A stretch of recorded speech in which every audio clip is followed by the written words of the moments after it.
ہمارے ایک تبلیغی بھائی نے کہا کہ آپ لوگ بغیر ٹوپی کے نماز پڑھتے ہیں، کیا یہ جائز ہے؟ نبی نے کبھی ٹوپی نہیں اتاری۔ حضرت اسماء روایت فرماتی ہیں کہ ابو بکر رضی اللہ عنہ وارضاہ نے ایک چادر میں نماز پڑھائی، جو انہوں نے آدھی نیچے باندھ لی اور آدھی اوپر لے کر اپنے کندھوں پر باندھ لی اور ایک چادر میں نماز پڑھائی۔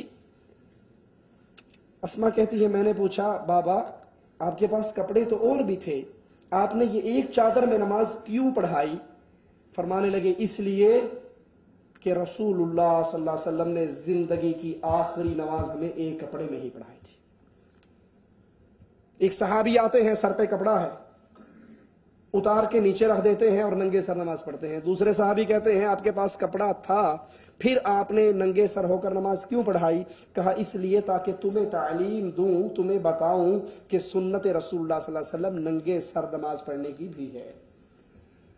تو ننگے سر بھی نماز ہو جاتی ہے، سر پہ کپڑا ہو تب بھی نماز ہو جاتی ہے، کوئی مسئلہ نہیں۔ ہاں مسئلہ یہ ہے، اللہ کے نبی صلی اللہ علیہ وسلم کی حدیث سامنے رکھیے جو بات کو کھول دیتی ہے۔ آپ نے فرمایا جس کے کندھے ننگے ہوں اس کی نماز، جس کے کندھے ننگے ہوں اس کی نماز۔ اگر سر ڈھانپنا نماز کی شرط ہوتی تو نبی کو یہ فرمانا چاہیے تھا نا جس کا سر ننگا ہو اس کی نماز۔ مسجد میں آؤ اپنی زینت اختیار کر کے آؤ، کسی کے پاس اچھی ٹوپی، اچھا رومال، اچھا کپڑا سر پہ ہے وہ لے کر آ جائے، اچھی بات ہے، کوئی بری بات نہیں۔ لیکن اگر کسی نے اپنے سر پہ نہیں لیا تب بھی وہ کھجور کے تنکوں کا بنا ہوا چھکو سمجھتے ہیں جو اونٹ کے منہ پہ چڑھایا جاتا ہے کسی کو کاٹ نہ لے، وہ مسجد کے دروازے پر ہی پڑا ہوتا ہے، اندر داخل ہوتے اٹھایا سر پہ رکھا، اللہ اکبر، نماز پڑھ کے واپس آئے، جب جوتی پہنی یاد آیا کہ چھکو تو لایا ہی نہیں سی، وہ تو سر پہ ہی ہے، اتار کے وہیں سے اٹھا کے پھینک دیا۔ کرتے ہیں یا نہیں کرتے؟ اب کچھ ترقی ہو گئی ہے تو اب وہ کھجور کے تنکوں کی بجائے پلاسٹک کے چھکو آ گئے۔ چائنا نے ترقی کر لی نا، ہر چیز بنا رہا ہے مسلمانوں کی، تو اس نے یہ بھی بنا دی۔ اب سوچئے قرآن کہتا ہے مسجد میں آؤ تو زینت اختیار کرو۔ اب یہ پلاسٹک یا کھجور کے تنکوں کے چھکو چڑھانے والوں سے پوچھو کہ یہ چھکو پہن کر تم ولیمے پہ جاؤ گے؟ تم دکان پہ جاؤ گے؟ تم کاروبار پہ جاؤ گے؟ تم ڈیوٹی پہ جاؤ گے؟ نہیں جاؤ گے؟ پھر ڈرامہ کرنے کے لیے مسجد ہی رہ گئی ہے۔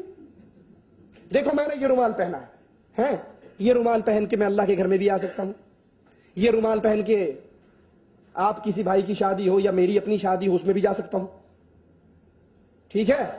آمین نہیں کہا، بڑے کنجوس ہو۔ تو بازار بھی جا سکتا ہوں، ڈیوٹی پر بھی جا سکتا ہوں، سارے کام کر سکتا ہوں نا، ٹھیک ہے؟ لیکن وہ چھکو پہن کر ڈرامہ کرنے کے لیے ہم نے مسجد ہی رکھ لی ہے، اس کو پہننا جائز نہیں ہے۔ نمبر 2، جن بھائیوں کو اعتراض ہوتا ہے ننگے سر کا، پاکستان میں کسی مسجد میں چلے جاؤ اور ننگے سر جا کے آپ اللہ اکبر، جو ساتھ بیٹھا ہوگا نا بے ایمان وابی گستاخ ننگے سر آ گیا، ان سے پوچھو کیا ہوا؟ اور ننگا سر کرنا توہین ہے۔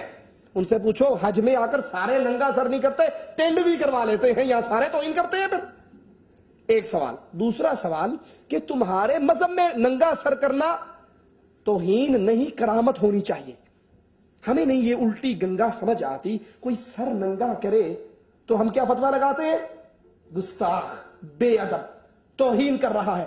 اور اگر سر سے لے کے، مجھے معاف کر دینا کڑوی بات ہے لیکن ہضم کرنا، سر سے لے کے پاؤں تک سارا کچھ اتار دے، فرنٹ اور بیک بالکل اوپن کر دے، اس کے بارے میں کیا کہتے ہیں؟